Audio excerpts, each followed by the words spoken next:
Halo rekan-rekan film Investor. Kali ini saya kembali lagi setelah sekian lama saya disibukkan dengan e-book perdana ya. E-book saya yang berjudul Value Stock, edisi yang terbaru kuartal keempat tahun 2021 yang baru saja dirilis beberapa minggu yang lalu. Teman-teman bisa cek informasinya di IG saya ya.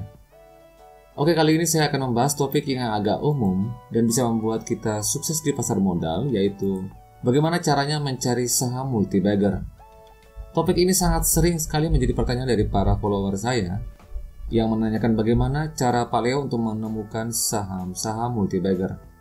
Nah, kali ini saya hadirkan konten ini untuk menjawab pertanyaan itu dan mengedukasi kita semua agar kita bisa sukses di pasar modal dengan cara yang benar dan juga tepat.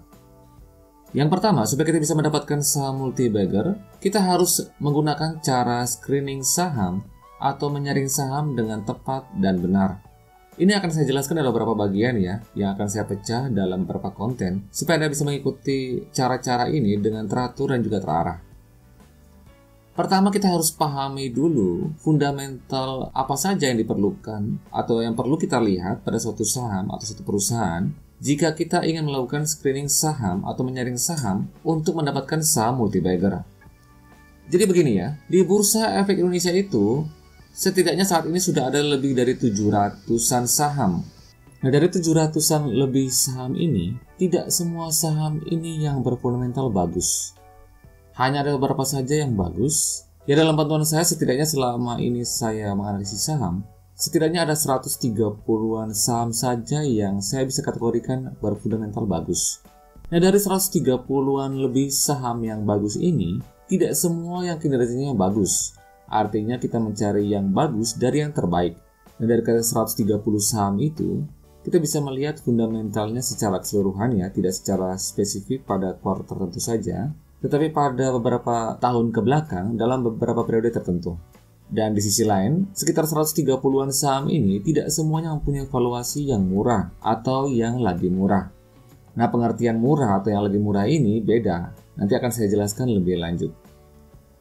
Semuanya ini penting karena saham yang berpotensi sebagai calon multi-bagger adalah saham yang biasanya punya fundamental yang bagus dan valuasinya murah.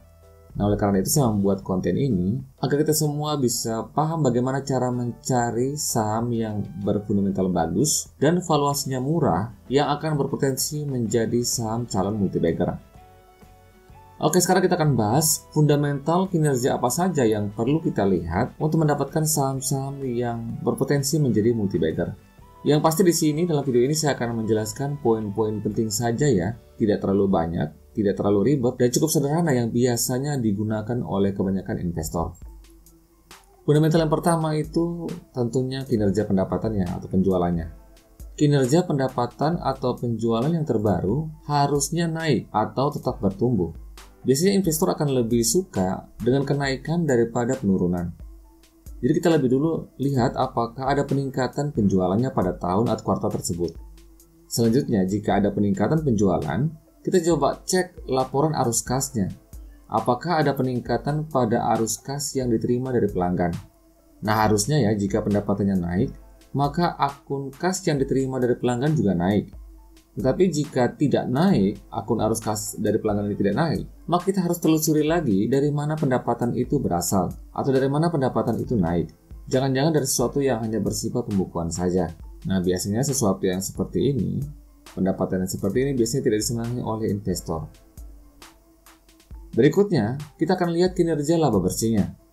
Selanjutnya, jika pendapatannya naik, maka biasanya laba bersihnya juga akan ikut naik. Nah, laba bersih yang naik ini harus dilihat juga apakah ini naiknya karena memang didukung oleh penjualannya yang naik atau hanya karena ada pendapatan tambahan yang bersifat pembukuan. Investor secara umum biasanya akan lebih senang atau memburu saham jika kinerjanya naik murni disebabkan karena adanya kenaikan penjualan dari barang atau jasa yang dihasilkan oleh perusahaan tersebut, bukan dari sesuatu yang bersifat pembukuan. Yang paling sering saya lihat pendapatan yang bersifat pembukuan itu biasanya berasal dari laporan pendapatan dari adanya keuntungan dari selisih kurs. Nah, pendapatan dari selisih kurs seperti ini biasanya hanya bersifat pembukuan saja dan uangnya itu tidak benar-benar ada. Karena kalau uangnya memang tidak ada, maka investor akan kehilangan kesempatan untuk mendapatkan dividen dari pembagian pendapatan ini. Dan juga pendapatan seperti ini biasanya tidak akan mempengaruhi pertumbuhan perusahaan ke depannya. Yang berikutnya, kita akan lihat kinerja historinya dalam paling kurang 5 sampai dengan 10 tahun. Saham yang berpeluang menjadi multi-bagger adalah saham yang seharusnya bertumbuh.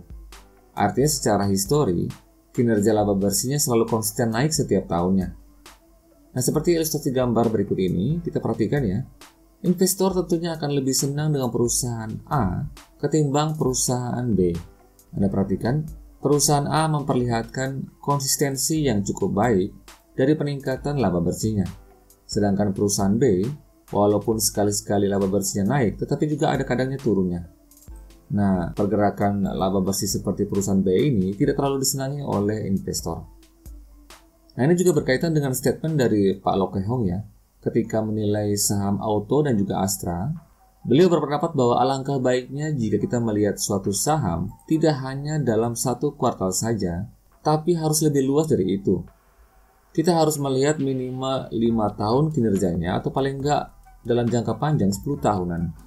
Jadi jika kinerja suatu saham pada kuartal tertentu jelek, maka harus dilihat apakah dalam 5 atau 10 tahun ke belakang memang seperti itu jeleknya. Memang perusahaan ini biasanya kinerjanya jelek. Atau memang perusahaannya hanya jelek pada tahun-tahun ini saja, pada kuartal ini saja.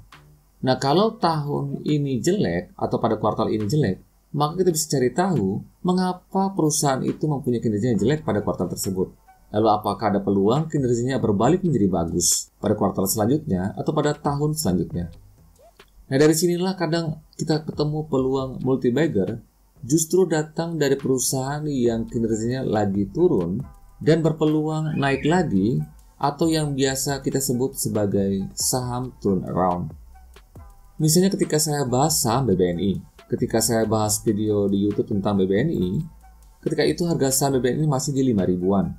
Waktu itu sesuai dengan analisa saya, kinerja BBNI ini sejatinya secara histori terus bertumbuh secara konsisten sebelum pandemi. Kinerja laba bersihnya terus naik sampai dengan tahun 2019. Nah, baru turun pada tahun 2020 karena adanya krisis COVID. Secara lebih spesifik lagi, turunnya laba bersih dari BBNI karena adanya pencadangan kerugian penurunan nilai atau CKPN sebagai antisipasi dari NPL yang bisa saja naik akibat krisis tadi. Nah, ini sudah merupakan mekanisme yang wajib di perbankan Indonesia. Jadi jika terjadi krisis, maka bank harus mencadangkan sejumlah dana yang nyata untuk mengantisipasi kredit yang bisa saja banyak yang macet.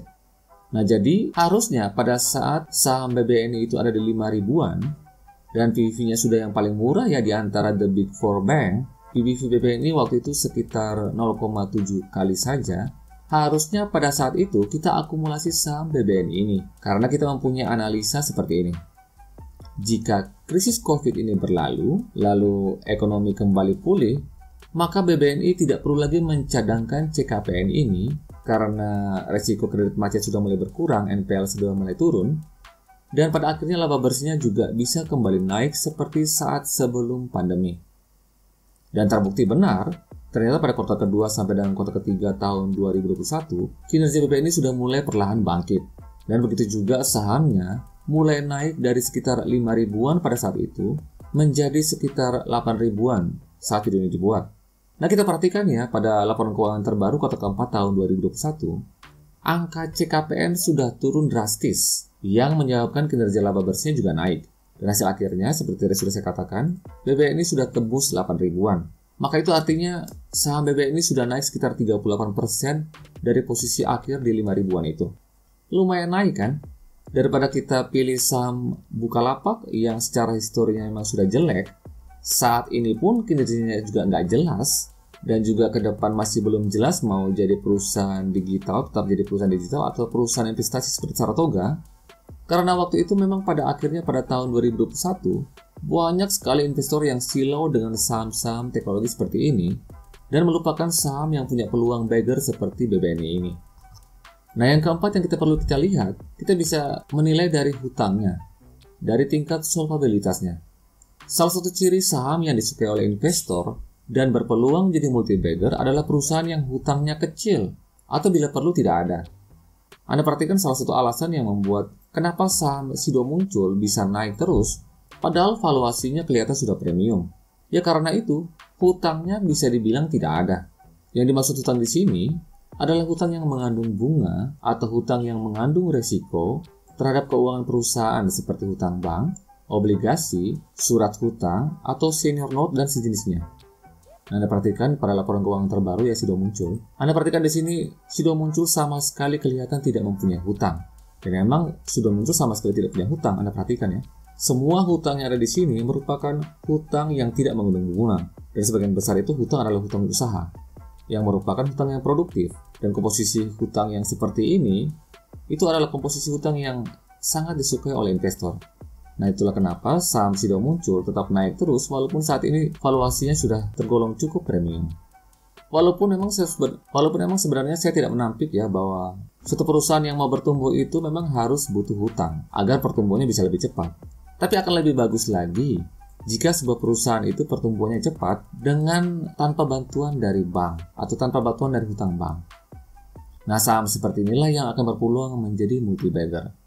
Anda perhatikan ya saham Sido ya, dari titik terendahnya ya pada tahun 2020 pas saat krisis COVID, itu di angka sekitar 450-an ya. Saat ini sudah bertengger di kisaran 1000-an ya. Jadi sudah naik 2 kali lipat, atau sudah bagger ya.